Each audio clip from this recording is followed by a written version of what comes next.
Torej, kar nadaljujemo, lep pozdrav evropskim poslancem. Z nami so, če začnemo na tisti strani, gospod Lojze Peterle, gospa Tanja Fajon, gospod Igor Šoltes in gospod Franc Bogovič.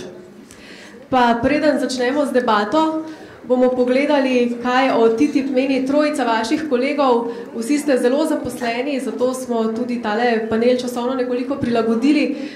Trojica vaših kolegov se nam pa žal ni mogla pridružiti, posneli so video, pa si bomo pogledali, kakšna so bila njihova mnenja. Najprej tudi kot nekoliko iztočnico v našo razpravo. Prosim.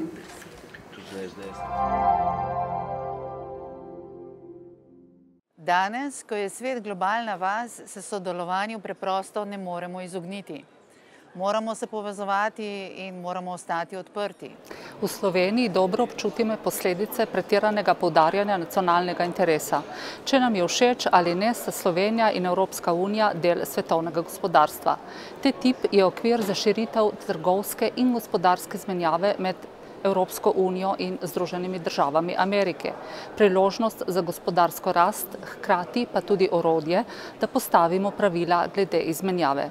Če bodo pogajanja med Evropsko unijo in ZDA uspešna, bomo dobili celovit sporazum, ki bi Evropski uniji na letni ravni doprinesel 187 milijard evrov in ustvaril 100 tisoče novih delovnih mest. In sama vidim transatlantsko povezovanje kot priložnost za izmenjavo dobrih praks, kot priložnost za poslovno povezovanje, večjo liberalizacijo trga in seveda tudi za ustvarjanje novih delovnih mest. Na področju prometa bi lahko bila denimo korist za Evropsko unijo podjetja boljši dostop do ameriškega trga za večje naložbe v prometno infrastrukturo, kot so na primer železniški projekti.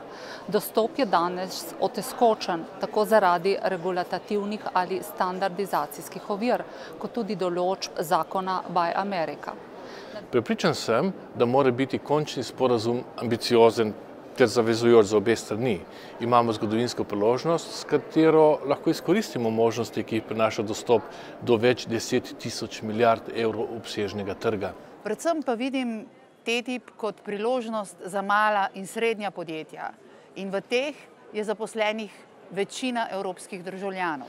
Poleg malih in srednjih podjetij bodo koristi imeli predvsem evropski potrošniki. Zadnje raziskave kažejo, da naj bi povprečna štiričlanska družina letno zaradi sporazuma prihranila kar 545 evrov. Dokumente sem si v varovanem prostoru ogledala. Določena stopnja zaupnosti je potrebna z vidika učinkovitih pogajanj. Menim, da ni mogoče govoriti o demokratičnem primanjkljaju pri odločanju, saj v celotnem procesu spremljanju tega sporazuma sodelujejo vse institucije, na katerih temelji evropska demokracija, tako parlament kot tudi svet. Strah pred sporazumom večinoma izhaja iz pomanjkanja informacij. Bila sem poročevalka za politično skupino Evropske ljudske stranke za področje zaposlovanja in sociale. In lahko trdim, da so mnogi pomisleki povsem odveč. Transparentnost pogajanj je ključnega pomena. Zato pozdravljam odločitev Evropske komisije, ki sproti objavlja pomembne dokumente in obvešča javnost. A zavedati se moramo, da je določena stopnja zaupnosti potrebna z vidika učinkovitosti pogajanj. Res je, da nekatera področja še vedno ostajajo odprta in zato moramo od naših pogajalcev zahtevati, da nikakor ne odstopajo od evropskih izhodišč, od naših standardov in jim jasno določiti meje, preko katerih ne smejo iti. TTIP načeloma podpiram. Končno odločitev pa bom sprejela ob koncu pogajanj, ko bo pred nami končna verzija. Je geostrateško orodje za trajni mir in stabilnost. Dajmo mu priložnost. Ja, precejšnja podpora je bila tole. Seveda moramo omeniti, da vsi tri evropski poslanci, ki ste jih videli, prihajajo iz iste opcije in sicer iz Evropske ljudske stranke. Od tod najbrž tudi njihova precejšnja usklajenost. No, po drugi strani je pa ravno bruseljski Politico včeraj objavil članek z naslovom, ki pravi, da se je podpora evropskih poslancev TTIP-u sesula, pa bomo tukaj nekje začeli. Za prvi krog pogovora me torej zanima, ali podpirate TTIP, zakaj ja, zakaj ne, ali boste na koncu pri glasovanju, to se bliža, sledili svojemu lastnemu mnenju ali mnenju svoje politične skupine, ter ali ocenjujete, da bo glede na trenutno razpravo, ki je TTIP v Evropskem parlamentu dobil zeleno luč evropskih poslancev, pa bova gospa Fajon začeli kar pri vas. Hvala lepa. No, jaz bom na koncu sledila seveda svojemu mnenju. Jaz priznam, da sem v tem trenutku precej zadržana zaradi vseh pomislekov, ki ste jih slišali tudi v prejšnjem krogu. Je pa res, da mi zdaj, kar je mogoče včasih zmotno mnenje, ne glasujemo prihodnji teden v Evropskem parlamentu o temu, ali podpiramo trgovinski sporazum ali ne. To bomo naredili takrat, ko bomo imeli na mizi tudi končno besedilo. Pogajanja potekajo, v tem trenutku je tako mogoče celo neodgovorno reči sem za ali proti, ker dejansko nimamo še vsebine na mizi. Mi se zdaj ukvarjamo s pogajalskim mandatom Evropskega parlamenta, kje so tiste rdeče linije. Prihodnji teden v sredo bomo glasovali o resoluciji, ki bo nekako pogajalski mandat, na podlagi katerega naj bi Evropska komisija vodila pogajanja naprej. Za socialiste in demokrate, za mojo politično skupino je ključno to, da v trgovinskem sporazumu ni tega starega mehanizma ISDS za reševanje sporov med vlagatelji in državo, da ohranimo v Evropi tiste visoke evropske standarde, o katerih ste slišali tudi prej, ko gre za kmetijstvo, farmacijo. Tu so v Sloveniji morda najbolj ogrožene ravno farmacevtska, avtomobilska industrija, tudi kmetijstvo, da ohranimo tudi visoke standarde, ko gre za naše delavce. Zdaj, ko smo se pogajali v Evropskem parlamentu o tej resoluciji, o kateri bomo glasovali, smo nekako, mi bi rekla, zadovoljni v 90%, da smo uspeli zagotoviti v tem pogajalskem mandatu tisto, kar smo želeli.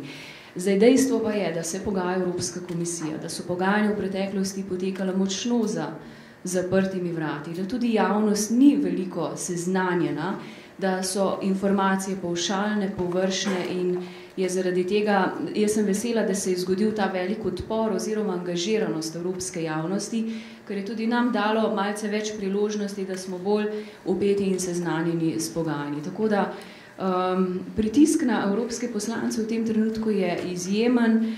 Kako se bomo odločili, na koncu bomo, jaz mislim, gledali na interes naše Slovenije. To je tudi pričakovanje od nas.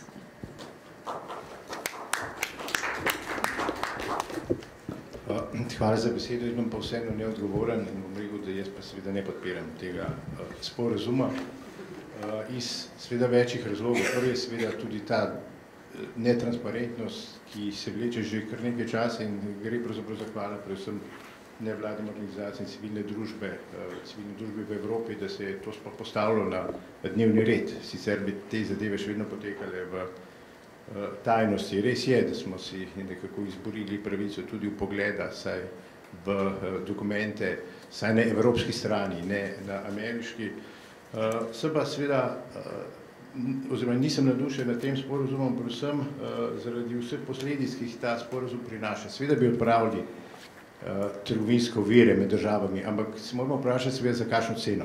Koliko smo za to pripravljeni plačati. In pozor bi kar na nekaj, na kratko, ne stvari. Na veliko jih je bilo že pozorjeno v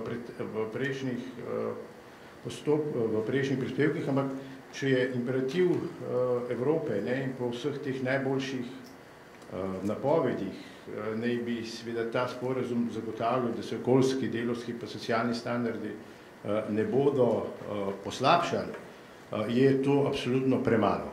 Namesto, da bi si seveda prizadevali, da se te standardi povečujejo, izboljšujejo, seveda nas skrbi, da se ne bodo poslabšali. Torej, to seveda ne more biti, ne sme biti interes Evrope, pri čemer samo za primerjavo dajem to, da ima Evropska unija v primerjavi z ZDA veliko više standarde na področju dela in socialne varnosti, kar dokazuje tudi to, da je ZDA ratificirala samo 2 od 8 temeljnih konvencij z področja človekovih pravic mednarodne organizacije dela in še nekaj drugih dokumentov, med temi tudi mednarodni pakt o človekovih pravicah in kulturnih in socialnih OZN in še nekaj, in mislim, da tukaj seveda bi morali zahtevati, da seveda ZDA tudi pristopijo in podprejo te konvencije, preden seveda lahko nadaljujemo z kakršnimi koli pogovori o tem. Tudi ta mehanizem ISDS, ki je bil že omenjen, seveda predstavlja resno, izjemno resno nevarnost, ker pravzaprav na koncu za velike korporacije ravno te človekove pravice, standardi, okoljski, socialni, tudi zdravstveni, potrošniški postanijo potem ovira za prosto trgovino, ovira za prosto trgovanje in to seveda je tisto, kar ta mehanizem omogoča, da velike korporacije tožijo pred svojimi sodišči države članice.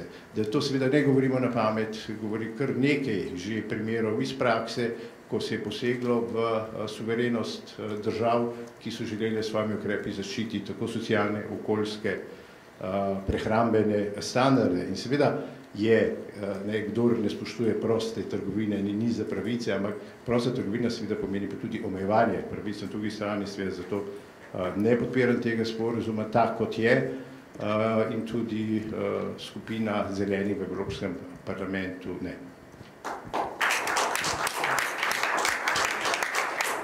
Lep pozdrav tudi z moje strani. Kolegica Tanja je pravilno postavila okvir tega, kaj se sedaj dogaja v Evropskem parlamentu. Po tistem, ko je Evropska komisija in pa ameriška vlada, ki sta pripravila do neke faze ta sporazum, je sedaj v Evropskem parlamentu naslednji teden glasovanje v resoluciji, ki daje okvir, prvi pogled in jasna stališča posameznih odborov Evropskega parlamenta do tega sporazuma. Sam sem aktiven v dveh odborih, v regionalnem odboru za regionalni razvoj in pa za kmetijski razvoj podeželja. Ta drugi, kmetijski razvoj podeželja, je eden izmed 14 od 22 odborov, ki je obravnaval to problematiko in zelo jasno zapisal okvire, robne pogoje, pod katerimi želimo, da se komisija nadaljuje naprej. Vsa vprašanja, ki so bila danes izpostavljena, so zajeta tudi v skupni dokument. Zaenkrat, sicer ta dokument bo deležen še amandmajev, zajet v skupni dokument, ki ga je matični odbor sprejel in zato sam v tem trenutku nekako ne bi bil naprej tisti, ki bi ne dal priložnost, da se ti pogovori vodijo naprej in zato v tem trenutku ne vidim a priori zadržkov za to, da ne bi v takšnem sporazumu glasoval pozitivno. O tem govorimo o resoluciji, kot smo pa že dejali, bo še kar precej vode preteklo, preden bomo prišli pa do končnega dokumenta. Me pa razprava včasih spominja tudi na čas pred vstopom v Evropsko unijo, kjer smo tudi za celo vrsto stvari videli težave in zdaj z neko izkušnjo tih dobrih 10 let vidimo, da je marsikaj se od tistih dvomov uresničilo, da pa na drugi strani marsikdo najde priložnost ravno v takšnem širokem prostoru, kot je Evropska unija. Ne vem, mi do 2004 nismo kaj dosti govorili o Krapoviču, Pipistrelu in podobnih in zato mislim, da tudi ta sporazum na eni strani velika priložnost, hkrati pa tudi velika nevarnost za tiste, ki bodo v tem sporazumu in tem okoliščinam ne bodo mogli parirati. Več o posameznem in pa predvsem kmetijstvu pa kasneje. Pozdravljeni. Jaz mislim, da ta sporazum ni nič nenavadnega, je pa nekaj zelo pomembnega. Dve vodilni trgovinski sili tega sveta, ki imata skupaj 30 trilijonov obsega trgovine, Kitajska ima približno 8, Rusija 2. Torej, ti dve sili sta izrazili skupni interes, da okrepita trgovino in da se na ta način pomagata tudi k večji gospodarski rasti. Ta namen je čist jasen, tako da jaz ne vidim nobene potrebe po teoriji zarote ali pa a priorne predpostavke, da bomo zgubili. Noben partner ne gre v noben sporazum za to, da bo kaj zgubili, da bo koga od svojih ogrozil. Govorim tako zato, ker smo tega v naših debatah precej slišali in mislim, da bomo en za drugim ponavljamo to, kar je rekla že kolegica Šulinova, bomo počakali na finale, pa bomo videli, kaj je prišlo na mizo in se bomo takrat odločili. Meni se zdi zelo pomembno, da lahko na ta proces vplivamo. Jaz sem šel v to tako magično sobo in sem si pogledal stvari, ki me zanimajo in sem ugotovil tudi to, da javna debata oziroma debata, ki je bila upravljena v parlamentu, je vplivala na spremembo pozicij in lahko sem prebral v tem dokumentu, da je druga stran sprejela spremenjene pogajalske pozicije druge strani, oziroma ena, druga. Se pravi, proces je živ, proces se dogaja, nanj se torej da vplivati, ker gre za pogajanja. Torej, javna debata je doživela posledice tudi v samem pogajalskem procesu. Jaz sam sem poročevalec za strateški sporazum z Japonsko in vem se, da nobena pogajanja se ne dogajajo pred kamerami. Ne. Takih pogajanj še ni bilo, ne, ker torej je brez veze moralizirati na tem, govori se za zaprtimi vrati. No. Povejte mi, o katerem sporazumu so govorili na javnem odru. Ne. Tako da ključno za nas pa je, da imamo v pogledu to, vsak evropski poslanec in da ne rečem tisti, ki so z njim ali za njim, imajo možnost, da so totalno informirani. Lahko greš pogledati in bereš lahko ure in ure zadevo in se seznaniš s tem, tako rekoč vsem, kaj je bilo povedanega v tem procesu. Tako da mislim, da bolj transparentnega projekta že dolgo nismo videli. Je pa res, in s tem sem se ves čas strinjal, da je javnost oziroma civilna družba dodala tukaj svoj delež. Gre za velike zadeve, ampak še enkrat bom rekel, ne vidim potrebo, da bi a priori vnaprej videli slab rezultat. Pa še to bi rekel, lejte, so na tem svetu akteri, ki jim ne ustreza, da bi ravno ta dva partnerja, Evropska zveza in Amerika, sklenili ta sporazum, ki bo na nek način strateške narave. In jaz raj vidim, da smo mi del te, recimo temu, vodilne zgodbe, čeprav sem vam z besedo vodilno lahko tudi težave zaradi, bi rekel, lastnih izkušenj iz neke druge države, ne? Ampak raj vidim, da se z Amerikanci to zmenimo, kot da smo potem priče nekemu drugemu sporazumu, v katerem nas ne bi bilo zavno in bi drugi postavljali neke standarde na tem področju. Torej, zdaj smo še v tej vlogi, vemo pa, kam grejo številke. Torej, glede SDS-a bi jaz še to rekel. Jaz tudi tukaj ne bil a priori. Ne vem, zakaj bi ga ne imeli. Vem pa, zakaj je prav, da ga spremenimo. Ne? In jaz bi raj videl, da ga imamo. Ravno zato, da varujemo interese investitorjev, velikih ali manjših. Ne? In tukaj, no, še to bi povedal, mislim, da nismo še povedali, INTA, se pravi ta odbor, je sprejel s kar precejšno večino glasov to resolucijo. Ne? Tako da jaz mislim, da so politične skupine prišle precej skupaj, ne? Gre za zelo zahtevne pogovore in pogajanja, ampak dogajajo se stvari v duhu, kot je običajno v Evropskem parlamentu. Na koncu mislim, da bomo prišli do enega dobrega sporazuma. In danes so debate v parlamentu že precej drugačne, kot so bile še pred pol leta. Pa jaz pa še nekaj, še eno vprašanje se treba postaviti. Kaj pa dobimo oziroma kaj izgubimo, če ne sklenemo takega sporazuma? V čem je dobrota oziroma pozitivnost takega razvoja? No, to vprašanje si bomo vsekakor zastavili tudi še v temle omizju. Pa bova kar nadaljevala, gospod Peterle, ste večkratni prejemnik nagrade Evropski poslanec leta za zdravje. TTIP-u očitajo, da bo preko marsikaterega področja, naj gre za zdravstveno oskrbo, zdravo hrano, zdravila, da bo imel slab vpliv prav na zdravje ljudi. Pa če se lahko čisto konkretno in zelo nakratko dotaknete še tega področja, kakšna je tukaj trenutno vaša pozicija? Lejte, jaz jemljem resno predsednika Evropske komisije Junckerja, ki je rekel, ne bomo šli pod standarde, ki smo jih dosegli. Ne? Jaz bi ambicijo malce okrepil, ne? To se mi zdi malce obrambna pozicija. Ne? Jaz bi rekel, še izboljšali bomo. In zadnjič sem, ko sem v Aachenu govoril nemškim podjetnikom o TTIP-u, sem tam srečal na moje veselje človeka, ki je rekel, mi proizvajamo, moje podjetje proizvaja medicinsko opremo, jaz bi si pa želel, da imamo ameriške standarde v Evropi na to temo. Je rekel, ker so višji, ker bo meni boljše in lažje delati, če delam po ameriških standardih. Ne? Torej, jaz bi si želel takega nagnjenja oziroma take smeri, da oboji težimo k izboljševanju standardov. Ne? Mi vemo, kakšna je razlika na temo gensko spremenjenih organizmov, hormonov in tako naprej. In tukaj prihajamo po mojem celo v kulturno razliko z Ameriko, v različen odnos do enega in drugega, ampak to je sedaj jasno obema stranema, da je tle vprašanje, kako bomo delali na tako enem skupnem regulacijskem okviru in tako naprej. O tem teče zelo natančna debata v teh pogajanjih. In jaz se zavedam, kakšne so razlike med Ameriko in Evropo v odnosu do stvari, ki nas skrbijo. Vidim pa v teh pogajanjih, v tem sporazumu možnost, da kakšne razlike premostimo oziroma gremo dejansko v smeri boljših standardov. Hvala lepa. Gospod Bogovič, pa dajva nadaljevati kar tukaj, kjer je gospod Peterle že nekako nakazal smer. On pravi, dobro bi bilo, če eden od drugega vzamemo tisto, kar je najboljše. Menite, da se bo to zgodilo tudi na področju, ki je vam nekoliko bližje?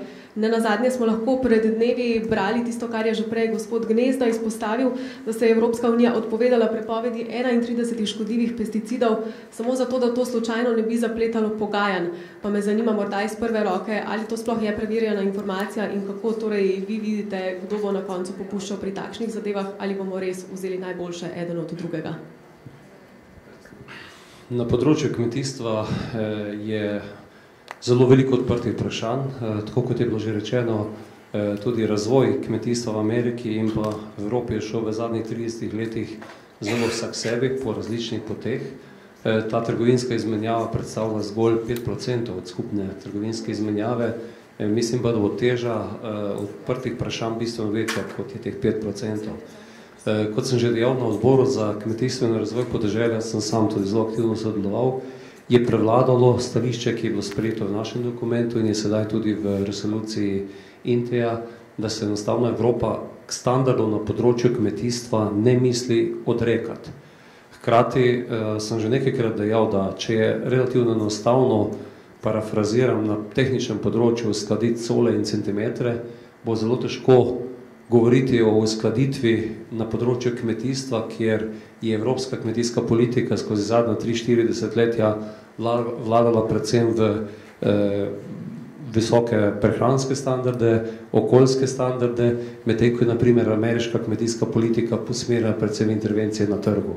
In danes imamo ta že danes omenjena zelo velika razhajanja na področju GSO-jev, tudi tehnologije v pridelavi govejega mesa, hormoni, antibiotiki so znane stvari in sam si ne znam predstavljati, kako bi lahko kdorkoli v Evropskem parlamentu pričakoval podporo sporazumu, če bi sedaj Evropa pristala na to, da enostavno to, kar smo 3-4 desetletja delali, da se temu odrečemo. To je jasno zapisano v dokumentih. To jasno sporočilo je bilo dano, govore že zdaj tudi o kakšni rdeči listi, kjer vidim na področju kmetijstva cela vrsta stvari, ki se bodo po vsej verjetnosti znajdli na takšni rdeči listi. Po drugi strani je, recimo, ko poskušamo iskati tudi dobre strani na področju kmetijstva, ne vem, je recimo Evropa izvozi v Ameriko dosti več izdelkov, hrane. Ta trgovska menjava je tistih 6 milijard uvoza, 10 izvoza, gre predvsem, 16 milijard izvoza evropskega gre pred veliki meri za končne produkte, medtem ko Evropa predvsem uvaža surovine, se pravi žita, soja in podobno. In ne vem, na področju mleka, kjer smo imeli tudi široko debato o ukinitvi mlečnih kvot, se na drugi strani pojavlja predvsem strani večjih držav, kot so Nizozemska, Danska, Nemčija, pričakovanje njihovih kmetov po izvozu, večjem izvozu sirov v Ameriko in podobno. Posledično to lahko pomeni, da bo iz evropskega trga se velika količina mleka proizvedenega v sir izvozila na druge trge. In tako da velika priložnost je jaz mislim zagotovo v ekološkem kmetijstvu, ki je v Evropi bistveno močnejše in se bo s tem odpira tudi določen trg. Hkrati tu treba biti pazljiv, da ne bo potem cena teh produktov v Evropi narasla preveliko, da bi bila teže dosegljiva povprečnemu evropskemu kupcu. Tako da Gre za zahtevno področje in kot sem že dejal, na področju kmetijstva si enostavno ne znam predstavljati, da bi se lahko sedaj pa na isti imenovalec dali ene in druge pogoje za to poslovanje. Omenili ste tudi področje pesticidov. Sam sem bil takoj, ko je bilo možno v tej zaprti sobi, si tudi to poglavje pogledal v tisti fazi, je bilo še zelo splošno rečeno. Mene so v tistem delu, ko zelo odkrito povem, razočarala tista izhodišča, kjer bi naj bila osnova za neko skupno regulatorno politiko OECD merila. Jaz mislim, da smo Evropa in pa Amerika predvsej iznad nekega povprečja OECD-ja, predvsem Evropa na tem področju.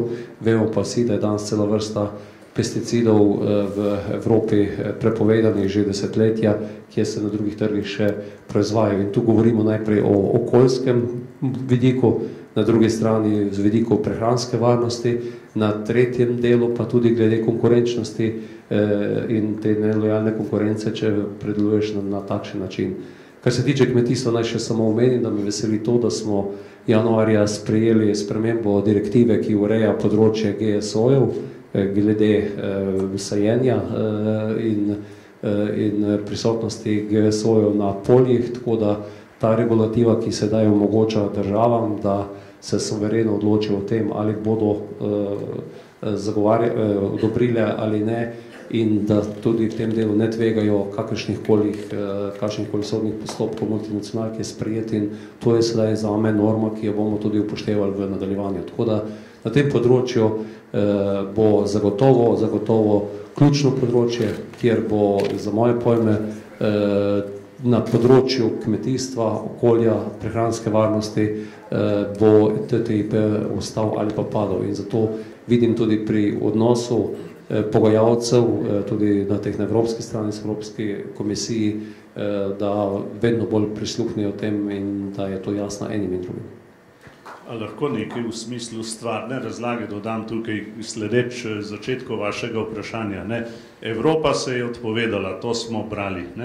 Jaz bi povedal, da to preprosto ne deluje tako, to se ne more zgoditi, da bi sredi pogajanj nekdo z ameriške strani rekel, čakajte, zdaj ste pa vi prepovedali tole pa tole in se jutri to zgodi. To se zgoditi ne morete, to trajajo leta, da se nekaj odobri ali nekaj zavrne. To so procedure, to je čisto zavajanje ljudi, da se sredi pogajanj lahko kar nekaj vstavi, kar njih 30, ne vem če se, zdaj smo tle pri teh endokrinih motilcih, kot se temu po slovensko reče. To preprosto ni tako.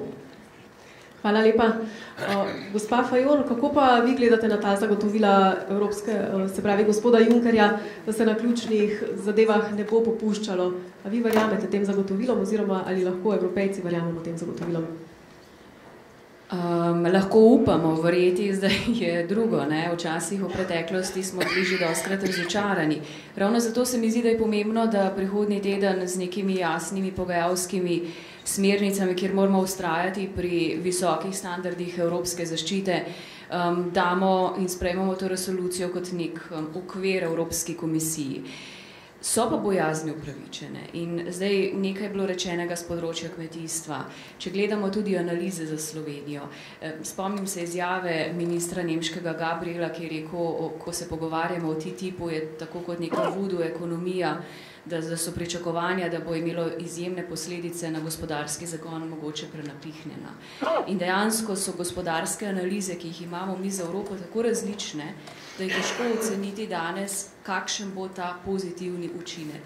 Mi vemo, da je trgovinska menjava danes za ZDA mogoče 1 ali 2%, da je majhna.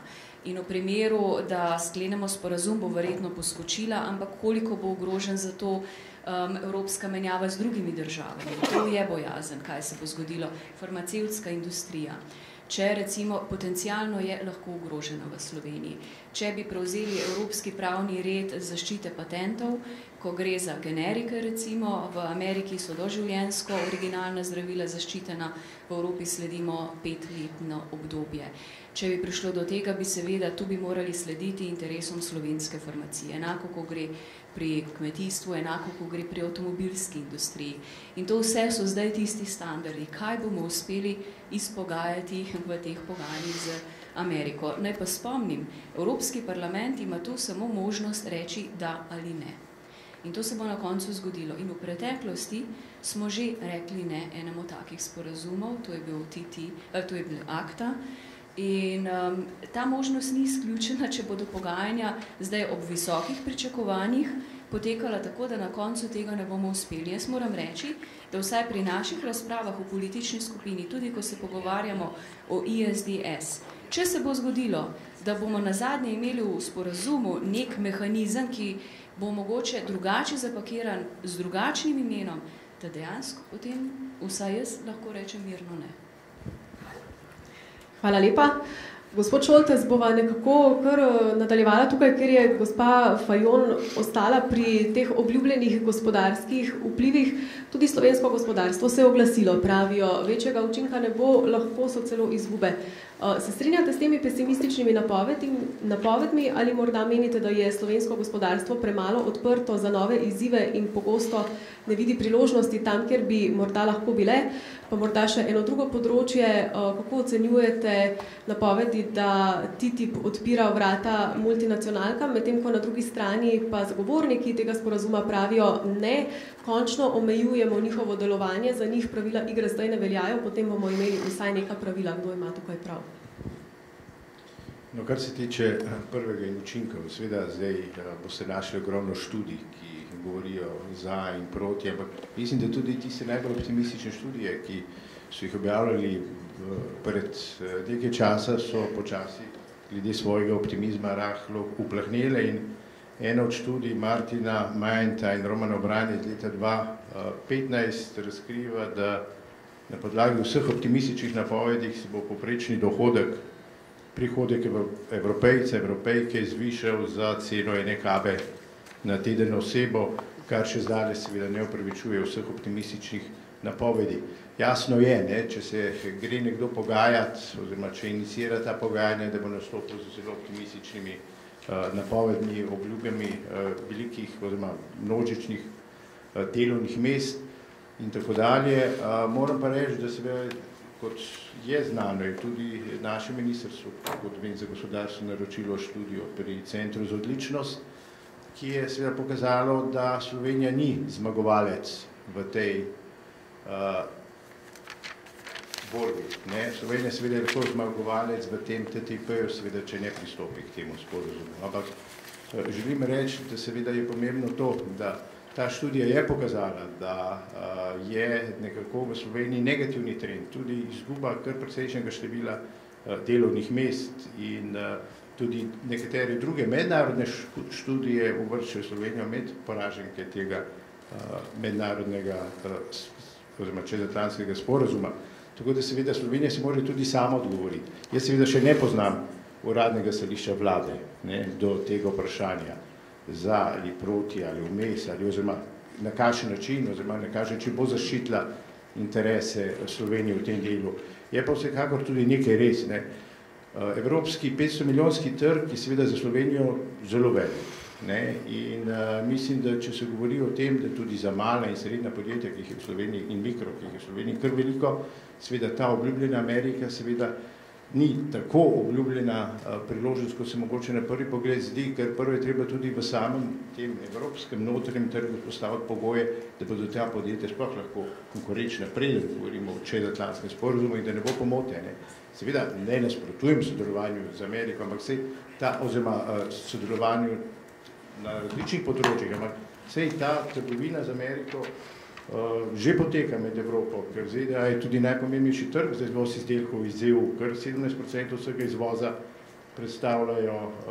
iz EU predstavljajo Združene države Amerike. Tako da vprašanje seveda je zdaj o tem, kaj to pomeni za tudi slovenski trg, nekaj podatkov smo že imeli, kakšen bo učinek seveda kasneje, ampak dejstvo je, da se javnost se mi zdi vedno bolj zaveda, da ta seveda sporazum, oziroma da potekajo pogajanja v tem sporazumu, o vseh prednostih, slabostih tega sporazuma in verjetno se bodo tudi razpoloženja v državah Evropske unije med prebivalci verjetno spremenila in verjetno bodo podatki Eurobarometra o tem, ali to še ima podporo ali ne, bodo verjetno različne in tudi na ameriški strani, ne pozabiti, ni tako enoznačen. Tudi tam poteka razprava, tudi tam je bila v kongresu razprava o tako imenovanem fast tracku, postopku za sprejemanje teh trgovinskih sporazumov.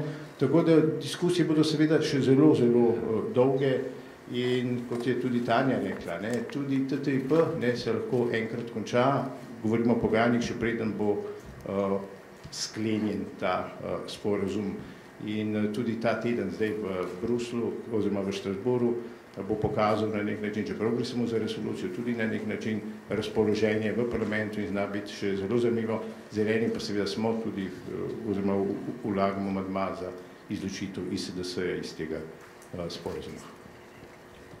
Hvala lepa. Bomo naredili še zadnji krog vprašanj, ker se nam čas počasi izteka, tako da imate tudi priložnost še za kakšno zelo kratko zaključno misel na temo, o kateri danes govorimo. Pa me zanima, v kontekstu sodobnega sveta, kakšna je geopolitična, strateška teža tega sporazuma in bilo je omenjeno tudi, če se ne ukvarjamo z njim, kaj pa je alternativa? Pa dajmo s to mislijo zaključiti, pa bomo začeli pri vas, gospa Fajon. Hvala lepa. No, jaz sem bila v začetku leta v eni od delegacij ravno v okviru pogajanj v Washingtonu in zdaj julija še enkrat odhajam tja. Moj tisti del je bil del, ki zadeva predvsem varovanje osebnih podatkov, ko gre za prenos med EU in ZDA, ampak to bo izključeno iz sporazuma, vsaj prizadevanja so, da bo to nek drugi krovni sporazum, znam pod imenom Harbor Agreement. Ampak če omenim to, zanimivo mi je bilo to, da Amerika zdaj sklepa sporazum s pacifiškimi državami. To je v velikem interesu in pred poletjem naj bi ta sporazum, če bo to mogoče, sklenila. In nekako so mi dali vedeti, da sporazum z Evropo tam ni tako velika tema, kot je to pri nas. Veliko manj se s tem ukvarjajo, še bolj mogoče skrbi, da so izglasovali, da ni nekje potrebe, da bi zelo hitro sklenili sporazum z Evropo. Zdaj, če do konca leta ne bo sklenjen, Amerika stopi v volilno kampanjo, torej se bo za en čas verjetno pogajanje zavleklo in odložilo. Jaz si bi verjetno želela, da bi ta trgovinski sporazum bil sklenjen v interesu Evropejcev. Kot pa stvari potekajo ta trenutek, pa nisem prepričana, da se bo to zgodilo.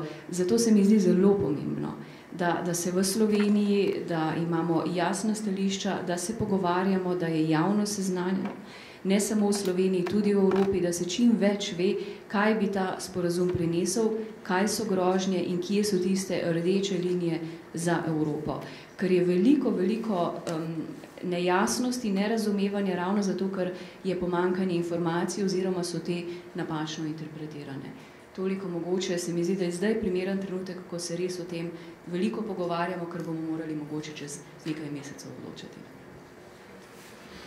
Hvala. Jaz bi le rad še nekaj rekel k temu, kar je rekel kolega Šoltes. Jaz bi rad videl ekonomsko logiko v tem, kar govorimo. In jaz ne moram razumeti, da nemško gospodarstvo, ki je seveda ključni akter v tej trgovini z Ameriko, je zainteresirano za to, naše gospodarstvo profitira od nemške rasti v zadnjem času in izvaža največ v Nemčijo. Za Nemce je bilo to v redu, za nas pa slabo. Mi smo izredno povezani ravno z nemškim gospodarstvom.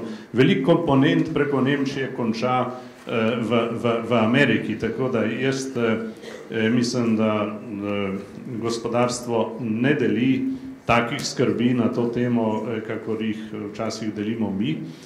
Druga zadeva, gledajte, ker se skuša ustvariti vtis, da ti sporazumi itak nima nobene zveze. Jaz sem bil na Japonskem kot poročevalec za strateški sporazum, en drug kolega je pa za prostotrgovinski sporazum. Japonce skrbi oziroma nič ne uživajo v tem, da je Evropska zveza prej sklenila prostotrgovinski sporazum z Južno Korejo kot z njimi. In je šla elektronska industrija Korejska je začela prehitevati japonske izvoznike.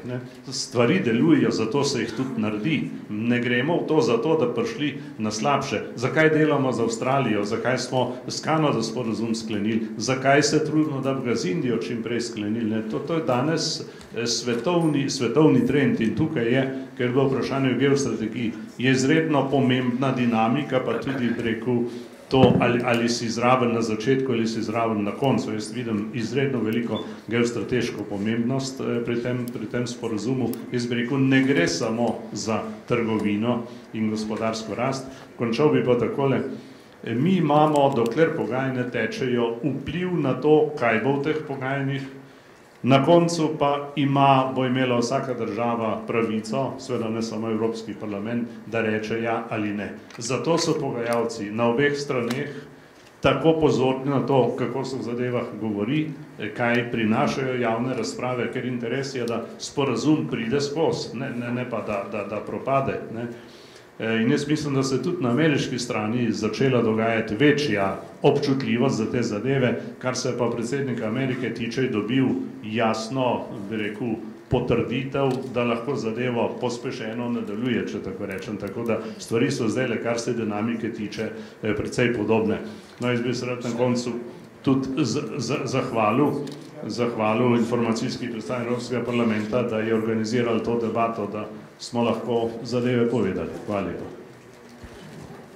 Hvala lepa, gospod Peterle. Gospod Bogovič.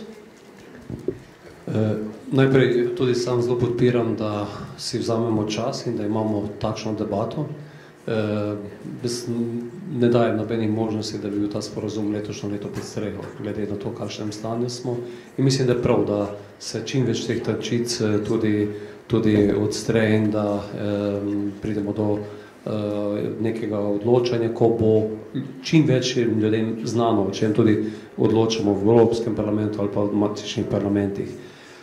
Drugo, še enkrat, slovensko gospodarstvo je zelo odprto, vsako malce večje, srednje, veliko podjetje je zelo odvisno od izvoza. Mi izvozimo 2/3 našega bruto družbenega prihodka, večina zopet 3/4 na zahodne trge, ki je direktno vezano na ta sporazum, zato jaz mislim, da so te posredni učinki lahko še toliko večji. Pokaže se, da prosperira, kot sem že prej omenil, katera podjetja omenil, tisti, ki so inovativni, hrabri in tudi upajo to tekmo se iti. Žal ta svet tako deluje in ga ne bomo obrnili v drugo stran. Je pa v tem trenutku ta sporazum tudi pod presijo siceršnjega stanja v družbi, ki ga je naredila najprej gospodarsko-ekonomska kriza, kjer je odnos do multinacionalk najbrž zelo pravičen v marsikaterem delu, ko gledamo, kako so prerazporejena bogatstva med ljudmi, uperjen proti takšni tej logiki in tu se zdaj ta prva povezava naredi. Sam mislim, da je takšen sporazum, ki bi predvsem omaknil te ovire birokratske, pomemben predvsem za mala in pa srednja podjetja. Tudi, kot sem že sam omenil, jaz sem 90. leta pa 93. leta izvažal, ne vem, jabolka v Avstrijo, povem, kaj je bilo takrat treba narediti, kaj pa danes podjetnik mora narediti, da lahko po 500 milijonskem trgu vodi. In Slovenije si jaz ne znam predstavljati danes, da nima tega odprtega trga. Ne vem, kaj je tista alternativa, ki jo bi imeli. Druga presija, ki pa se zdaj dogaja, je pa posebno ta geopolitična, ta velik konflikt na svetovnem nivoju Evropa, Rusija, ki je eskaliral po teh dogodkih v Ukrajini. In žal je tudi odnos do tega sporazuma pod tem vtisom in kar ni malo teh glasov, ki tudi govorijo o tem, da se kar zna hitro tudi identificira tiste zelo nasprotnike, ki so na nek način tudi politično vezani na to. Jaz želim, da bi politično vezani na ta geostrateški spopad, ki se odvija v svetovnem merilu. Sam si želim, da bi čim prej se umirila relacija med Evropo in Rusijo v tem delu, da zopet se normalno funkcionira, sicer pa, kot sem že dejal, pričakujem, da bo na koncu sporazum takšen, da ga bomo lahko podprli. Je pa nekaj, kar je mogoče z našo prakso slovensko drugače. Po tej notranje političnih izkušenj vem, da ko si vlada nekaj dogovori, zmeni običajno še samo formalizem v parlamentu. In največkrat je takrat že to kar ad acta. Ali je to pri kakšnem imenovanju ministrov ali pa pri kakšnih ključnih zakonih. V Evropskem parlamentu smo se že prepričali, tako pri kadrovskih zadevah, kako tudi pri številnih zakonodajnih, da Evropski parlament zelo suvereno deluje in da tistih navodil, ki so drugje bolj domača, v Evropskem parlamentu ni. In poslanci se bomo ključno z mano odločili na koncu sporazumu, če bodo tiste kritične točke pravilno obravnavane. In tudi na koncu bo potrebno zelo premisliti, ali so lahko vsa poglavja v tem trenutku inkorporirana v ta sporazum, ali bodo te rdeče linije postavljene, ali pa bo katero od poglavij ostalo še zunaj tega sporazuma v tem trenutku. Še zelo nakratko, ker smo konzumirali, ker bilo časa. Kar se tiče geostrateškega položaja in učinka, je dejstvo, da seveda se mora tudi ne glede na ta sporazum, tudi seveda Evropa oziroma evropska zunanja politika odločati, kaj želi biti oziroma kam želi postaviti Evropo na ta svetovni zemljevid, ali želimo igrati vlogo velike prostotrgovinske cone, ki jo varuje NATO, ali pa želimo seveda že iz Evrope narediti tudi pomembnega akterja v tem svetovni sliki. Mogoče samo to, da seveda ta pogajanja se verjetno in pogovori bodo nadaljevala. Sam se zavzema za čim večjo transparentnost. Seveda so lahko pogajanja tudi tajna, kar se je dogajalo, ampak ta tajnost je nekako pravičujoča, če gre za kakšno podjetje, če gre za kakšne korporacijske medsebojne odnose, ampak ko gre za pravzaprav trgovanje za našo prihodnostjo, se pa za naše pravice, za tudi naše zdravje.